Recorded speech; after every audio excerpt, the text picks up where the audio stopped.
Europe 1, 6h56, Thomas Soto. Le vrai faux de l'info de la matinale, Géraldine Vosner, bonjour. Bonjour Thomas. Ce matin, les craintes sur la sécurité britannique de François Bayrou. Le soutien centriste d'Emmanuel Macron plaide pour une nouvelle approche de la sécurité dans un contexte de menaces terroristes. Lui a décidé d'armer la police municipale dans sa ville de Pau. Il y a évidemment une organisation nationale sur le terrain de la sécurité. Par exemple, la police britannique n'est pas armée. Est-ce que ça va pouvoir durer longtemps ?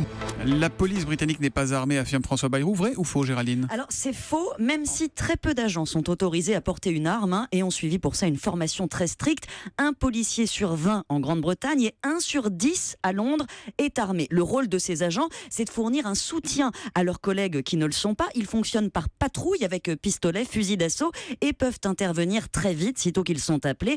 À Londres, les sites sensibles, le Parlement notamment, sont en plus gardés par du personnel en armes en tout temps. Donc la situation est diverse, ce qui explique pourquoi l'assaillant mercredi a pu poignarder un policier non armé avant d'être abattu quasiment aussitôt par l'un de ses collègues. Après cette attaque terroriste, on imagine, Géraldine, que cette polémique, elle existe aussi à Londres. Bien sûr, une partie de la population demande plus d'armes pour ses bobbies, mais ce n'est pas si simple. D'abord, il y a le poids de l'histoire. La police du Grand Londres, depuis sa création, n'a jamais été armée par crainte de dérive autoritaire du pouvoir. Le concept même de police, c'est qu'elle se fait avec le consentement de la population. C'est pour ça que les agents n'ont que des matraques. Ensuite, il y a ce que veulent les policiers eux-mêmes. Après l'attentat de Nice en France, une enquête a été conduite auprès des policiers. 20% seulement d'entre eux dans le pays ont demandé à être équipés d'une arme. Et à Londres, seuls 6% jugent que la sécurité est inadéquate.